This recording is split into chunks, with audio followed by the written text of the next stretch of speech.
Hi, I'm Robert, And I'm Evelyn. and this is Token About It. Yes, it is. And we have a quick announcement. Well, a couple quick announcements. The first one is the last episode. We want to apologize. It was only the morning of recording this episode that it was brought to my attention that the last episode did not upload properly. So by the time this comes out, that will be rectified. But I wanted to apologize for all of that confusion. And then our other announcement is we have a new microphone. Yay! Well, we've had it, but we're finally using it. Yay! So hopefully our sound is a lot clearer. We're constantly working on improving this podcast, so we hope you guys appreciate that and are able to hear it a little smoother. Yay! Okay. And then the third one I didn't tell you about because I wanted your reaction. We are only 2 more episodes away from our 50th episode. Awesome! Yeah, so we need to figure out something to do for that. And we want your input, guys. Yeah, that'd be fun. Do something. Yeah, we'll do something for the Discord and for our patrons.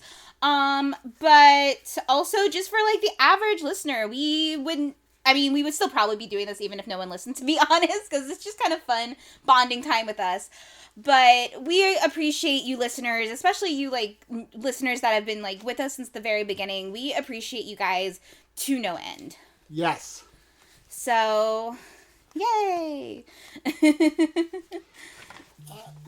All right, so is that it? I think that's it. Yeah, that was all the announcements we had. Okay, so this chapter is Battle of Pelennor Fields. Yes. What were your predictions? Wrong is what my predictions Yes, were. I know. You kept a straight face.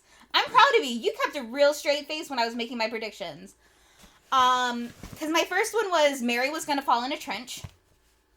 Which, no. And then I predicted that there would be some sort of fireballs. Wrong. Which I'm sad about. And then I thought the focus would be outside of Gondor, which is technically true, I guess. But not really. Not really. They're at Gondor, essentially. Yeah, they're in the lands. Yeah, I just meant, like, because I should have been more specific. What I meant in my head was that... Oh, what I meant in my head. Haven't I been hearing that for 30 years? What I meant was that, like, it wouldn't be inside the city walls. We wouldn't see anyone that's inside the city walls right now. Okay. Or someone inside the city walls would not come out. So you're completely wrong. I know, I am completely wrong. Because even those that were inside waiting for the city to be attacked ended up coming out too. Yeah. So, yeah, I was just very wrong on this episode and chapter. Okay, so, So this was, okay, before we get into this chapter had me shook. Like, I did not know where this was going, but something that I really appreciated was that the style of this chapter was very much like a saga. yes. Like, there was, like, lo, behold, and so ascends, like, that kind of stuff. And it read like an epic saga of old. Right. Which is what I know Tolkien was going for. Right, I mean... I'm a sucker for that kind of thing. I absolutely love that kind of thing in this particular case. I thought it was really well done. I mean, it's a cliche in modern literature, but in classic literature, it works so well. Yes. And especially because he's, like, the OG. Whatever. So, so it starts, we pretty much start this out in the morning. And in the morning, there comes a wind out of the south. And it's starting to blow the darkness away. The darkness that was flowing out of Mordor. Yes. Okay. They're able to see a little bit better. Right.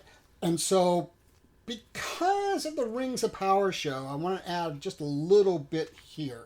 Okay. Okay. Which we'll be doing a short reaction vid that's going to be free for everyone.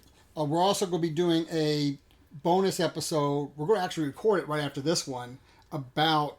Well, it's just our reactions. No. Oh, do you actually have stuff? I've got 2 pages of notes to talk about. Oh, okay, cool. I didn't even know that, guys.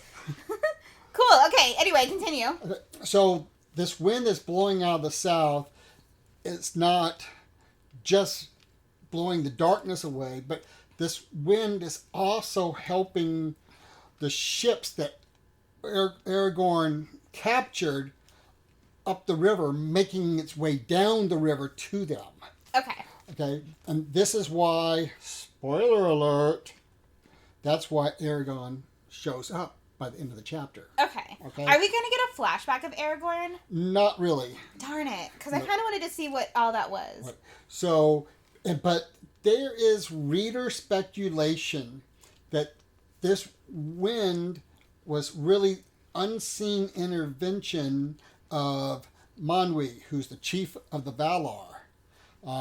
Manwë's providence is the winds and the breezes and regions of air. Okay. So I like the idea that even though they're not supposed to interfere, He needed to. yeah. So Yeah. Just a little bit. Okay, that's interesting speculation. Okay. I mean, and actually, if you think about it, he really did not give them an advantage. He made it A level playing field. Yeah. Yeah. So. Because what I was reading before you told me this, what I was reading it as was a precursor to Aragorn coming, where it was like, oh, there's light, so something good's about to happen, and then once Aragorn shows up, which we'll get to later, I assumed it was like from whatever he was doing. Right. Was what I got from it. Yeah, I understand how you can see it that way. Where it's like, I was just like, okay, something's about to happen and it's going to be explained. And that's how I felt it was explained. Yeah. But I can definitely see that now that you've said that speculation.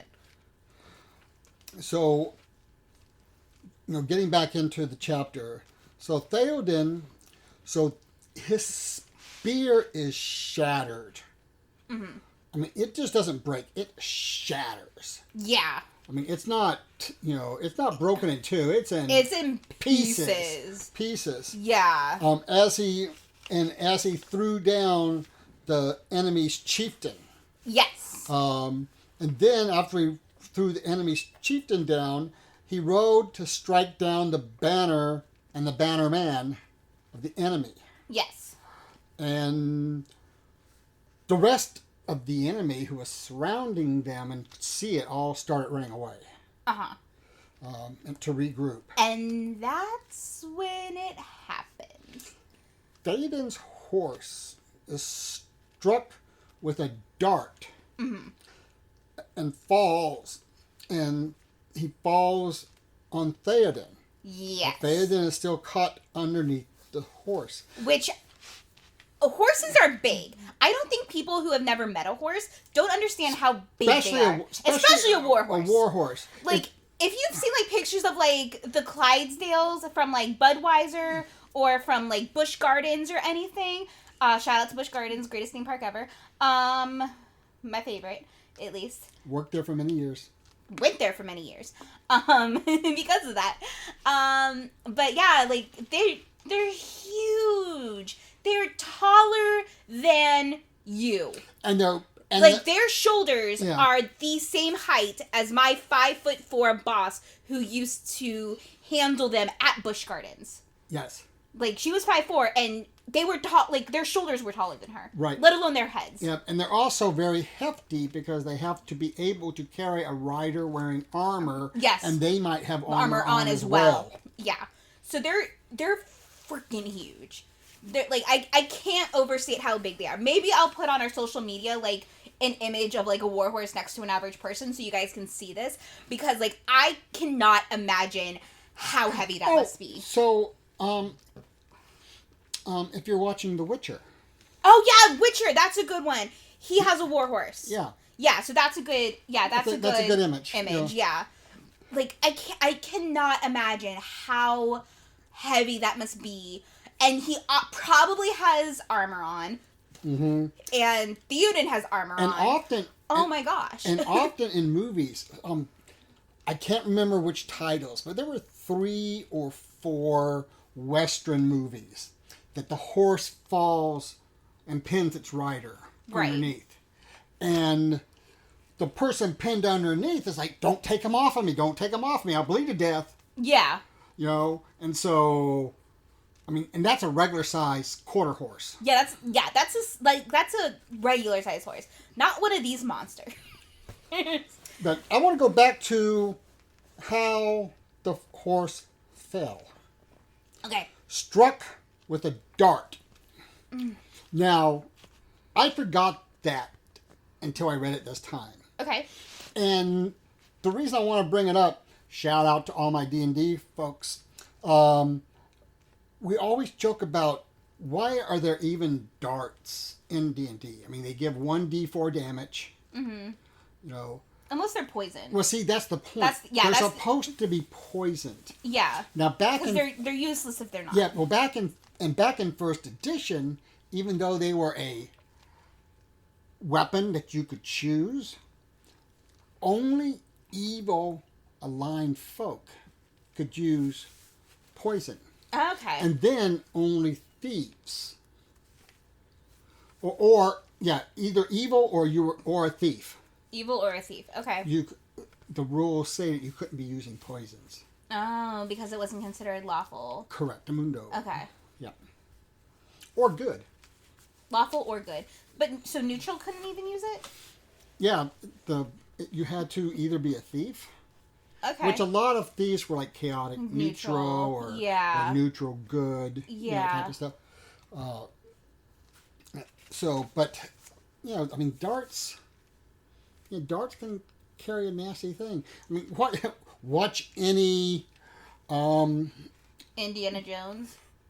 I'm not even thinking about Indiana Jones. I'm thinking about, like, the veterinarians who work out in the field. Oh, yeah. Out in the fields. The darts. They, have to dart a horse to bring them down because they're half wild and that type of stuff. Like, there's a great one. Oh, who's the Alaskan vet?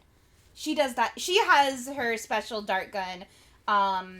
She upgraded from a blow dart to a dart gun because a Christmas present from her husband because she works with so many wild animals that you just can't get close to, unfortunately, without sedation. Yep. So, it's all safe, I promise. As someone in the veterinary medical field, I can assure you it is all safe. Well, and the reason they use the darts is because it's usually at these rescues. Right. Like where these wild animals are brought in because they were found sick or half dying. Yes, and so forth. And they know the approximate weight so they don't, overdose them or anything. Yeah. Right. Okay, so...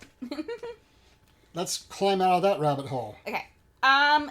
So he is pinned under by the horse that was felled by a dart. Right. Now, this winged creature. I want to preface this by saying I was on the edge of my seat, both literally and figuratively, while this was being described. I'm like, okay, here we go. I am into this. It was so well described that I'm like, oh my god. My dog, picked up on my not anxiety, but it's my heart raced a little bit faster, and he came over and was just like, you okay? Yep. While I was reading it. Yep.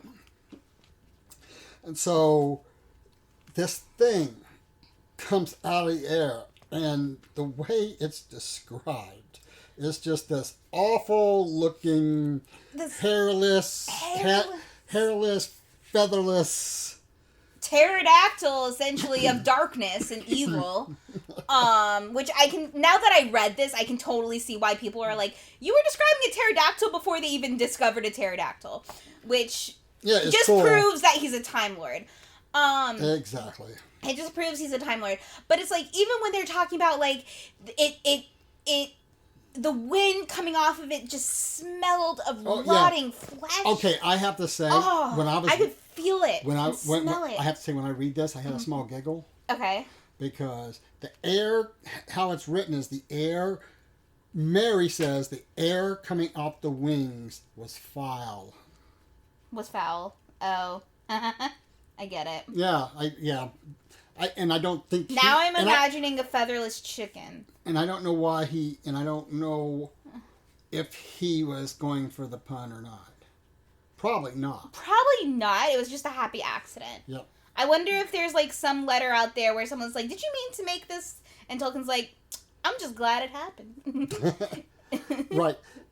And this beast, the Dark Lord created this beast. He created this beast from like a hatchling and like hand fed it like foul meat. Yep. And like, which is just and I work with vultures and even I'm like and shout out to Mitch, the greatest vulture ever. Right. And he raised it until it was just huge and then gave it to his right hand man as a steed. And that's like, right. Oh my God. I don't know if I'm horrified or jealous. Right. And also, I don't know, I don't remember if it says it out there right blatantly, but the Witch King is his second. Yes. I think he calls him his second. The Witch King is his second. Which again, I loved. He really got into the imagery with him as well. Like the crown of lead, I was like, oh, I want that. But what else was really cool? What's not cool, interesting when you think about it. That means while Sauron was out of this world, mm-hmm. the Witch King is in charge of this dark lordom. This dark kingdom type of thing. Okay. So, yeah. And duchy? Huh? Would it be a duchy? Duchery? What are you talking about? I don't know. Trying to figure out the proper terminology. Well, he's the Witch King. Oh, so it would be kingdom. Okay. Yeah. Okay. Okay. So. and remember, the Nazgul are the remnants of the humans who had the 9 rings. Right. So this is somebody who's been very corrupted. Like he was corrupt before he got the rings. Right. Which again, remind me, Sauron sought out the humans to give the rings, right? Or was it just because they were in power already, they were granted the rings? I'll have to look that up. I'm not quite sure. Honestly, it might get answered in Rings of Power. Maybe. So. Which I'm going to go ahead and state on the record, I like it. I like it too, but I also don't think half the rating stats ever read anything written by Tolkien. It was review bombed because of racists. I'm saying that now, and I'm sticking with it. If you don't like it, we don't want you here.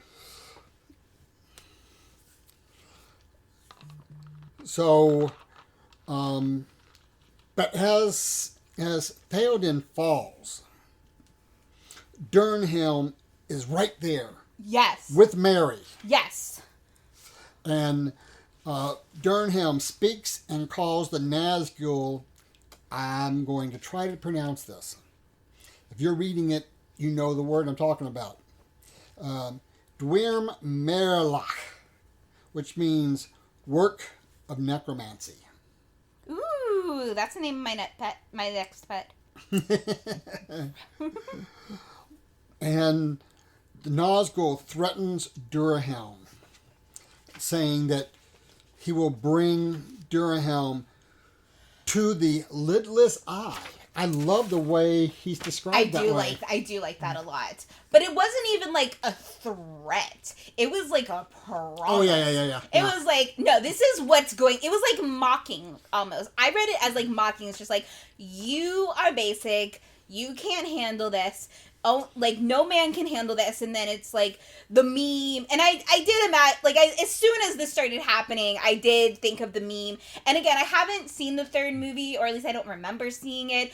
So I only know it from the memes, like, I am no man. But I loved it in the book. the way that she says it, the way that she goes about it. I know I'm skipping ahead slightly, but it's like the whole scene, like, again, edge of my seat, where he's just like, I know it's coming, I'm excited for it to come, and the guy's like, and the Witch King's just like mocking and like threatening and promising all these terrible things, and she doesn't shy away. Right. She steals herself. Well, it's you keep saying she. We don't know that yet. Well, we don't. Okay, technically we don't know that yet, but still, Dernhelm is like unwavering.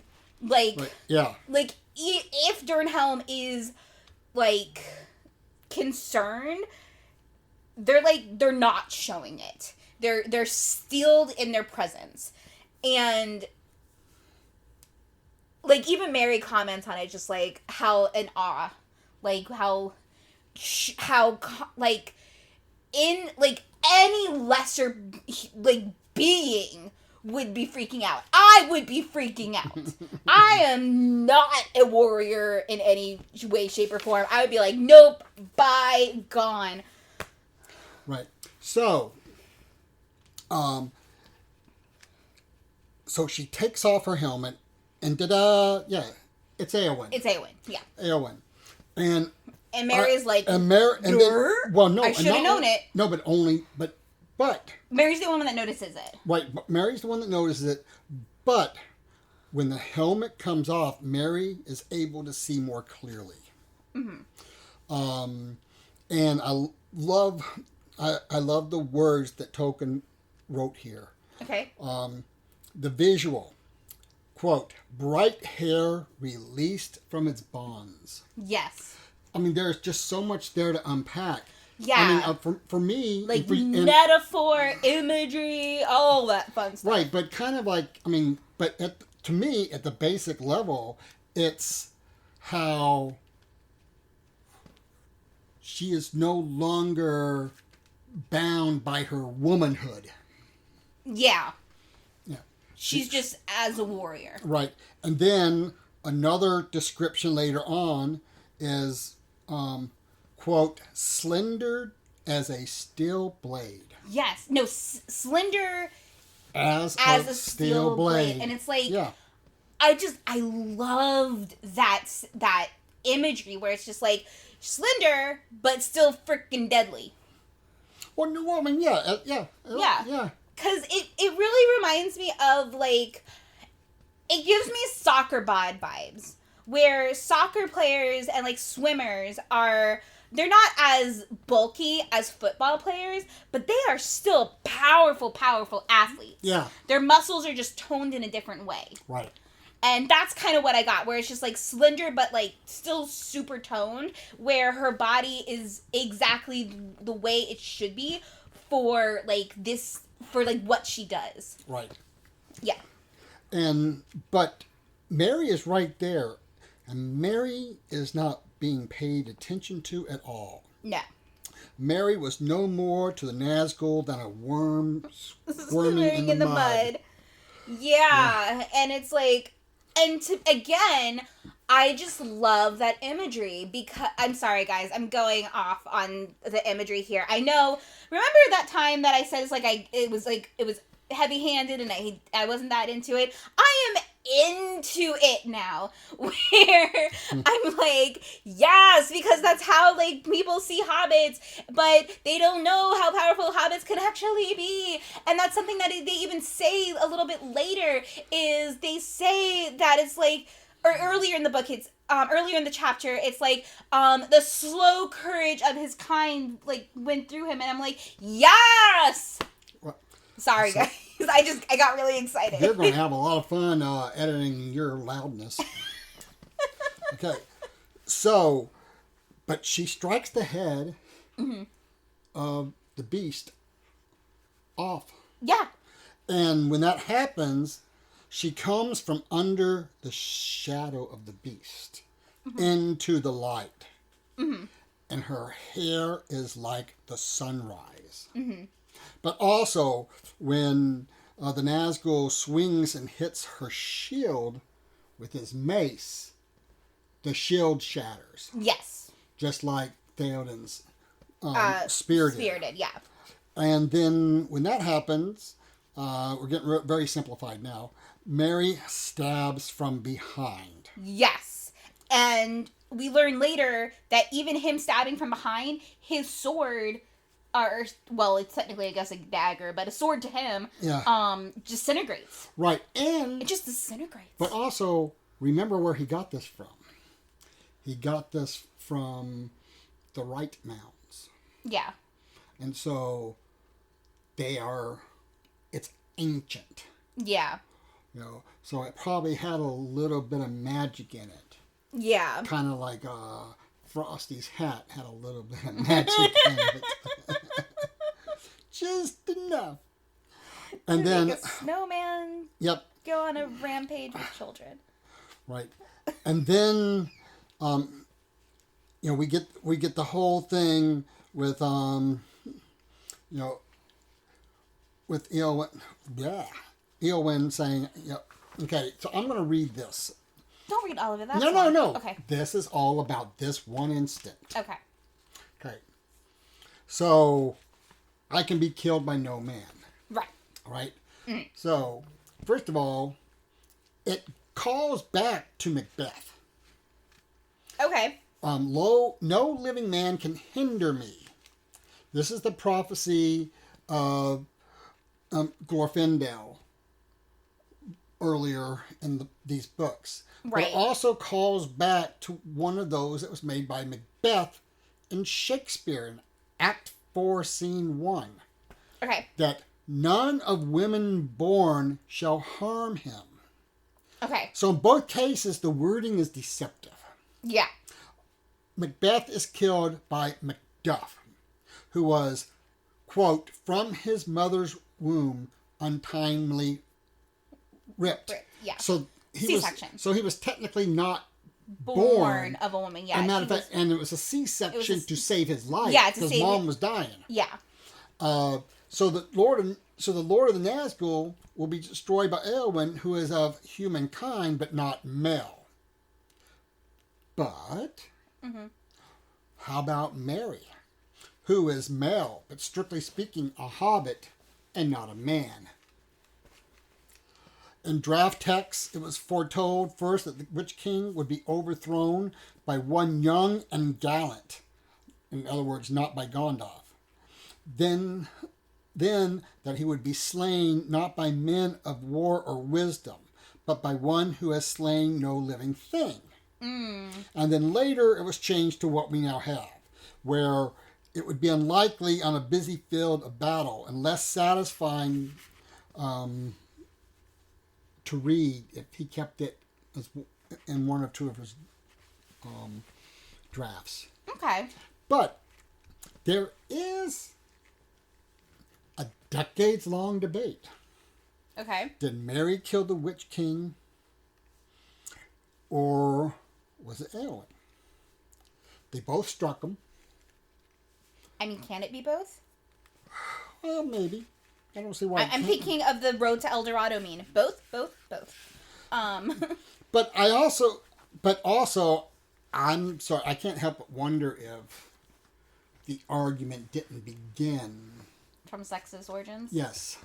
That's what I was thinking. Right. Because remember, the first thing people who have not read the books really complain about the Lord of the Rings is there's no important women. Well, first of all, you didn't read the damn book then. Yeah. Okay? So Mary plays a great... I mean, there's not a lot, but there are important women. Right. And, so Mary played a very great role here.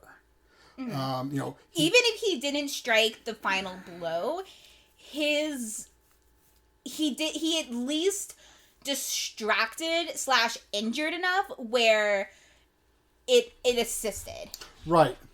And so, the remark that no other blade, not through mightier hands, had welded, would have dealt that foe a wound so bitter, cleaving the undead flesh, breaking the spell that knit his unseen muscles to his will.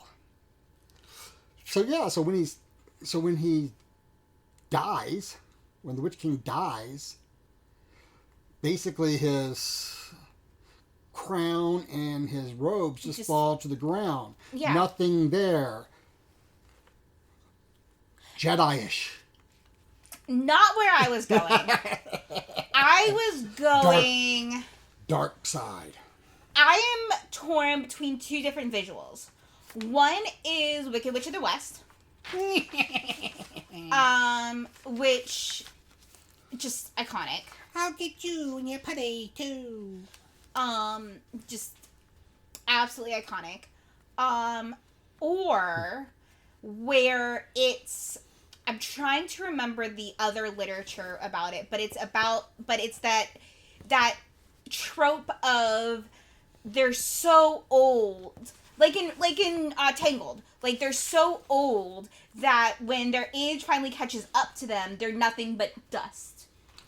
Right. So I'm torn between those two visuals. Is kind of where my mind was going. Well, my mind was going more towards the elderly thing, but kind of the Wicked Witch of the West type, like the evil literally just dissipates. But remember also, both of these weapons, Mary's short sword, Mm-hmm.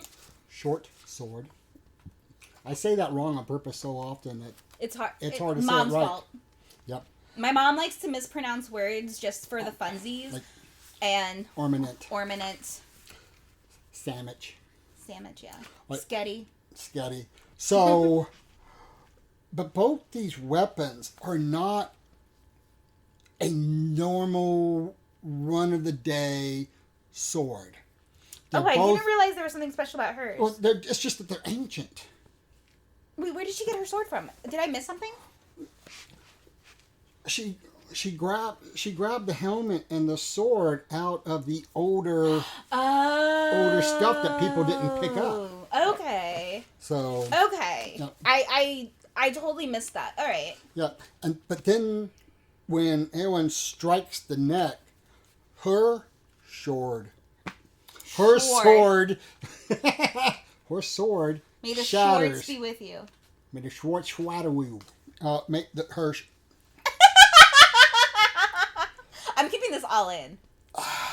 Her sword shatters, just like her shield did, just like Theoden's spear did. Yeah. So, these weapons were used up by being able to kill Defeat this type, how evil. this darkness. evil. How just pureness Right. of how dark it is. And here is the first time, and I don't know, well, the first time since he introduced himself to King Theoden, Mary's proper name is used. Yes. Which, it gave me a...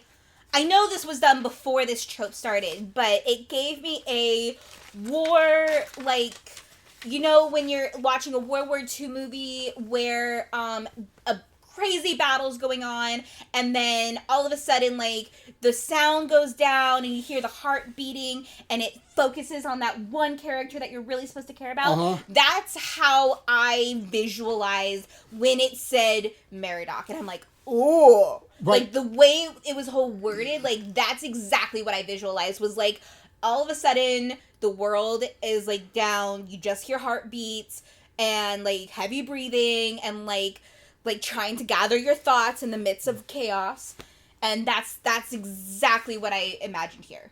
Right. And, like I said, there's a cry into the air.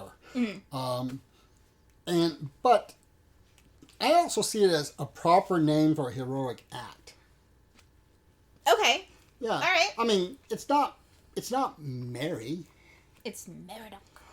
It's just like it's not Bobby, it's the Dread Pirate Roberts. Yeah. So, it has to have a proper name for a proper heroic act. And then Mary kneels down next to Theoden and apologizes for breaking his command to stay home. Yeah. And the king's like, I'm sorry too, and I'm sorry that I'll never be able to talk herb lore with you, which I thought was hilarious. Yeah. I'll never be able to talk herb lore with you was specifically what he said. Yes. But he forgives Mary, and like in his understanding, it's like, I know why you're here. I understand it. I forgive you. Yep. But I also like the words. So when you smoke your pipe, think of me. Yeah. Yeah. Dude, when I smoke my pipe, dude. Dude. But, you know, in his dying last words, basically, he's asking for Eowyn and Eormir. Where are they? Yes. Because he wants to... Well, he laments that Eowyn is so far away because he still doesn't know that she's there. Right. And he wants to see Eormir. It's like he must be crowned king. He must continue the fight. Right. And Eormir originally stayed back to lead the garrison that was still at the gates. Right. But as we know, you know, he was already on his way. Yes. Now there's a great clamor. Yeah.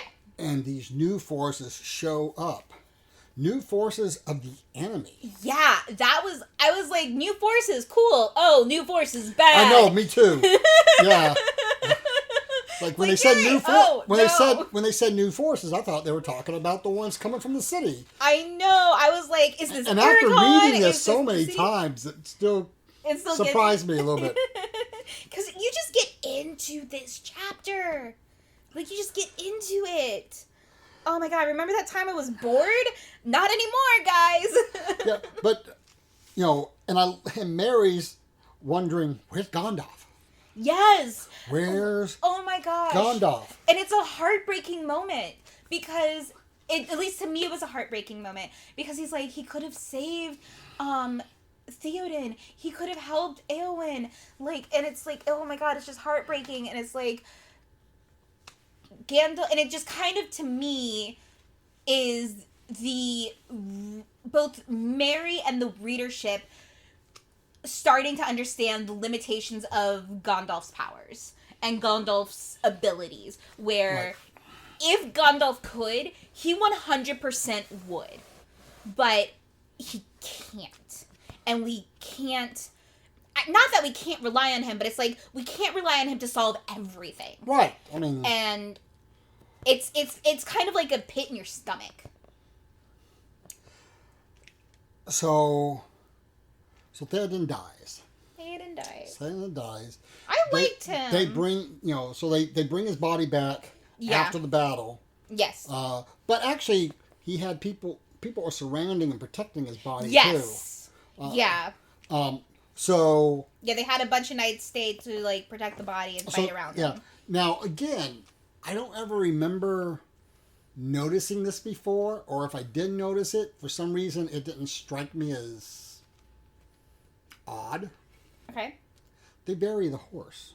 Yes. I noticed that. I mean, if it was Rohan, that would have been Mm-hmm. But yeah, they buried the horse, and I absolutely love the imagery of that too, because it says it's like, where they buried the horse in the mounds, grass always grew lush, but where the horse was burned will never grow again. And it's like, oh my god, that's... not the horse was burned, the beast was burned. The beast was burned, sorry, yeah. Where the beast was burned will never grow again. Oh. And it's like, oh my gosh. And just when you think it can't get worse... What, Evelyn? What? It gets worse. It could be raining. It could be raining. And it is. It is, yeah. But... Young Frankenstein shout out. But Eowyn, you know, is alive. Yes. And I also like the variety of the folks that are there fighting. Mm. I mean, there are humans and humankind from across the world Just fighting each other. Yes. You know, yes, the orcs are there too. But it's just it's all like, these it's variety all these of men. It's all these variety of men fighting each other, and it's truly a world war. Yeah, It's like the final. It's truly the final climax for a literal world war, or at least a continental war. And just as that battle seems to be kind of evening out, they see the corsairs of Umbar, these ships coming. Yes. Which... And they're like, oh, crap. Yeah. Here comes their reinforcements. Yeah, exactly. And I was so confused by this. So Aragorn captured... Again, so we're not going to see how he captured them. He just did? It's back. It's It's briefly mentioned. Oh, it's briefly... Oh, okay. Mentioned. So I just totally missed it. Yeah, then. they do it. And it was also in one of those chapters that there's such a information dump. It's just one of many details. Gotcha. But in the movie, I like how they do it in the movie. Okay, well, don't spoil it. So, but they see the black sails and they go, oh, crap. Oh, and then they see this black banner go up and they go, oh, crap. But it's got the white tree on it. Yeah, and they're like, what? And the white tree. Now, if we go back to book 5, chapter 2, we know this is Aragorn's banner. Yeah. Because it's been made specially for him and brought to him and told to unfurl it when the proper time comes. Yes. Yeah.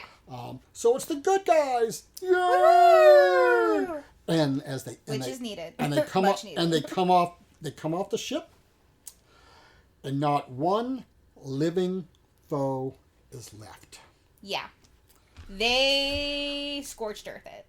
And because they needed to. And what happens next, Evelyn? What happens next, Evelyn? What does happen next? What happens next?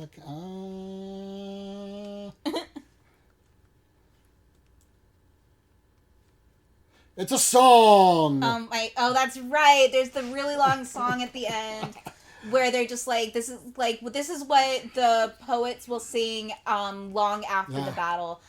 And I'm not going to read the whole thing, but I love the way it starts. We heard of the horns in the hills ringing, the swords shining in the south kingdom. Steeds were striding to the stoning land, as wind in the morning war was kindled. Mm-hmm. There, Theoden fell. Vinley mighty, to his golden halls and green pastures, in the northern fields, never returning. High Lord of the host.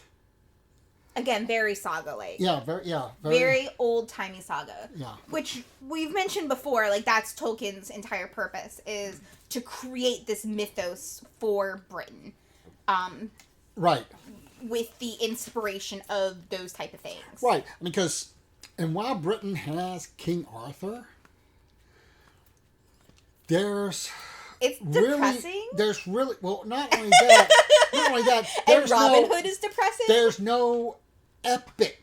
It's not epic, yeah. There's no epic, so it's a tragedy. Tolkien is writing an epic mythology for England. Yeah. Or for Britain. Yeah. And the United Kingdom. Yeah. Speaking of the United Kingdom, we're recording this on the day that the Queen that Queen Elizabeth died.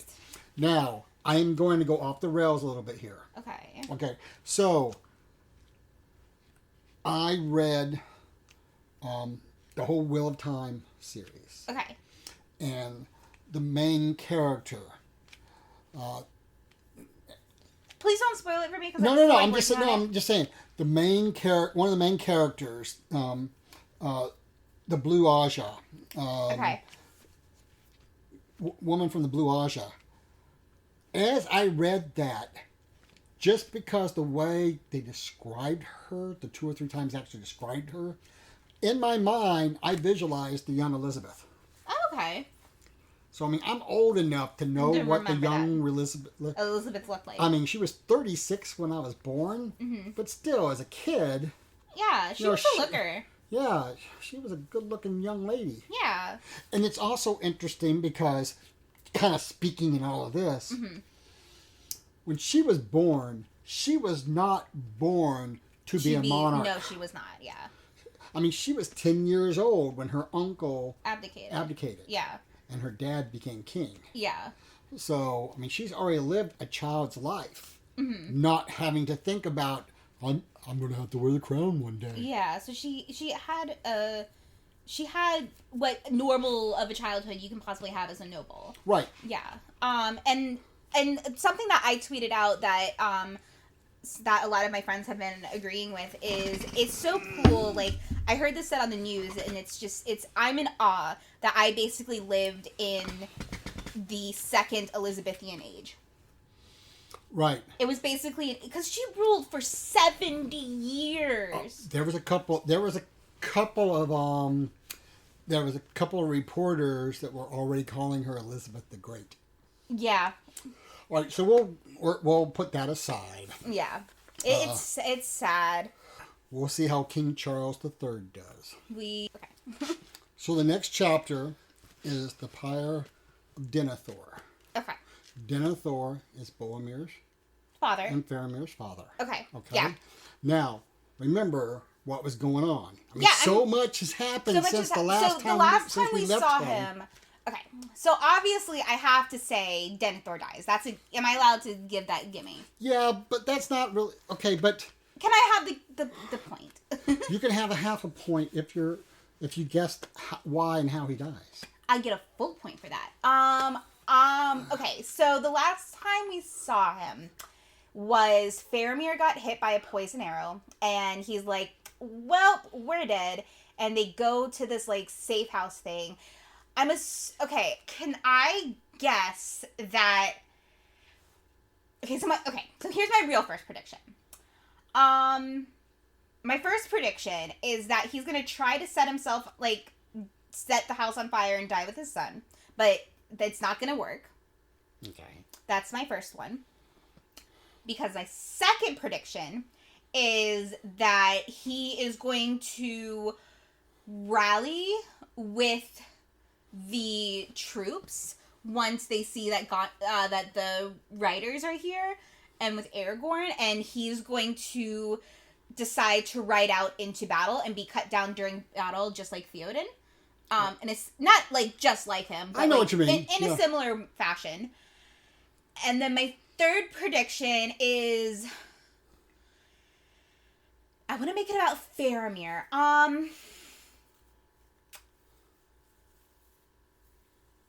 Actually, no. Can I change my second prediction? Because I think that he's going to live long enough to see Aragorn reclaim his claim as king.